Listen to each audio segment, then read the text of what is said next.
Hey friends, welcome to Coffee with Coop, where we talk about moving through grief and into happiness. I wanted to take a few minutes, just a few minutes today, because it's New Year's Eve, and when you see this, it's probably going to be New Year's Day. But I wanted to talk about being optimistic for the new year. That's a really tough thing to do, depending on your situation. If you've recently lost someone, and you're feeling like life is terrible without them, or if you are like I was and you're a caretaker for someone who is terminal, then it's really, really difficult to be optimistic. But I'm here to tell you that it can be okay, and that things are going to be okay, and things are going to be good again. So let's talk about that. The main thing I want to communicate is that life can change so fast, and you never know when it's going to turn. So now it can turn for the better, and as we know, it can turn for the worse too.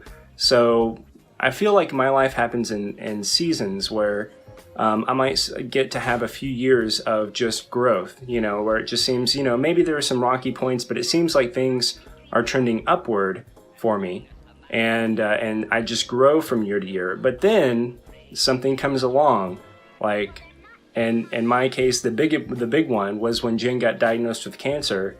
We'd had these years, like about 6 years, of just every year being better than the year before it.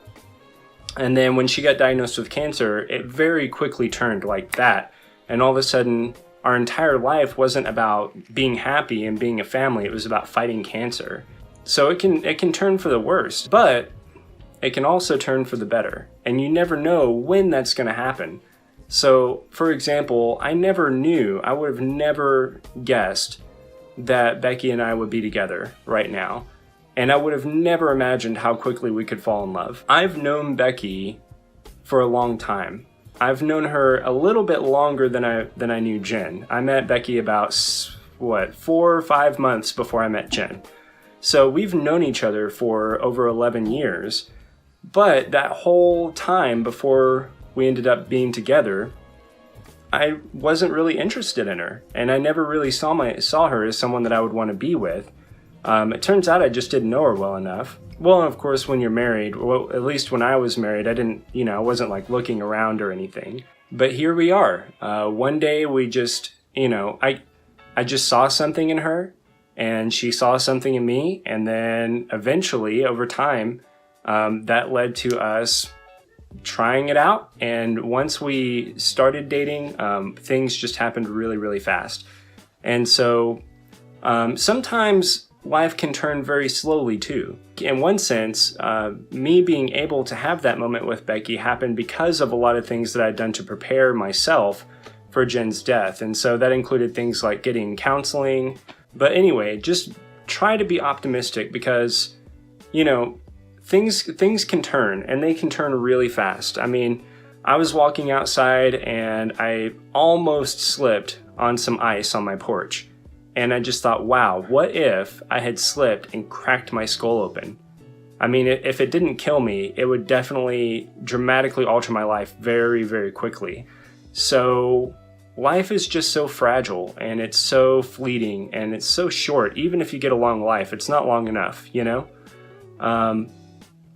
Every day, whether you realize it or not, every day is a great day to be alive, because in my opinion, to be alive is far better than to be dead. But life can turn very quickly. Oh, my dad, I wanted to share an example. My dad is an example. He had a very rough go of it over the last 2 or 3 years or so, or maybe longer. But he used to have a really nice house and a family, and he had a 6-figure income. He works in the oil field, and he had a very high-level position in the oil field. And then he started dealing with some stuff, which I won't get into, but he started dealing with some really, really difficult things, and his life turned. And man, when it turned bad. And he had a very difficult time finding a job or holding on to a job. There's almost something about every job that he did manage to find. He would go months without work, and then when he did find a job, there was just something really bad about that situation that he couldn't stay in. So he went for a long time without a job. He was living with family members, in some cases living in pretty bad conditions.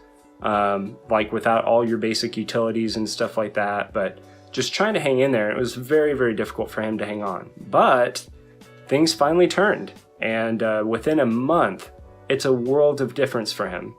So, you know, he found a job, and it was a good job with people that liked him, that appreciated him and his work ethic, that were nice to him, and with really good benefits. Not a six-figure job, but definitely enough to change his life. And then he met someone. He didn't think he could ever fall in love again, but he met someone, and it sounds like she's amazing. I can't wait to meet her. But he's just really happy, and I'm really happy for him. So it's just the difference 1 month can make, or the difference 1 year can make. You never know, and you could never see it coming. So just hang in there, be optimistic. I kind of felt like when Jen died at the end of 2016, she died on December 1st, when the next New Year's rolled around, I just said to myself, you know, this year can't possibly, I mean, it could, things, you know, can always get worse. But I just said, you know, this year can't possibly be any harder than the year that we just got through. So I thought 2017 has to be better, even if it's just by a little bit. It's got to be better than 2016, because 2016 was the hardest year of my life. And sure enough, it was. I fell in love. I got engaged. I wrote a book. Granted, the book's not coming out until later this year, maybe in like March or April is what it's looking like. And this year, now I have reason to be optimistic that this year can be even better, because that book is coming out. Most importantly, I'm getting married. It's going to be a beautiful wedding. My kids, it's going to be awesome for my kids because they're going to have a stepmom. And, you know, they love Becky, but they're kind of holding back just a little bit until she's officially their stepmom. Even though she's their godmom. I think once we're married, I think that's when they're going to start giving her kisses and eventually maybe calling her mom if they're up for it. But it's going to be a great year. At least I have reason to think so. And I want you to be optimistic too, that this could be a good year for you. Even if you can't see it right now, try to be at least open to the possibility that this could be a good year for you. Because like I said, you never know when life is going to turn or how quickly. I mean, when you're down in the dumps, it feels like it's never coming fast enough. But, you know, just try to take, if you can, if you're in a really bad place, try and take at least that first step to doing something to kind of help yourself and take care of yourself. For me, that was getting counseling. Or maybe for me, sometimes it was opening up to friends when I didn't want to initially. But just take that first step and just be open to possibilities. This year could be a really great year. And so anyway, I hope that it is. I hope that you are getting to be with family and friends this New Year's. And thank you so much for watching. Feel free to share the video if there are people that you think that this message could be helpful for. I certainly hope so. That's why I do it. Don't forget to subscribe so you can catch future videos. And yeah, that's all I have for today. So again, thank you so much for watching. Thank you for all of your love, your kindness, your compassion, and your support. The Coffee with Coop community is an amazing community. Oh, speaking of which, you can also find me on Twitter. You can find me on the Facebook page, facebook.com/coffeewithcoop. Twitter is @coffeewithcoop. And you can also find my blog, coffeewithcoop.com. So anyway, thank you guys so much for watching and for everything that you've done for me and for my family. Until next time, may be happy, may be well, and take care. I'll see you later.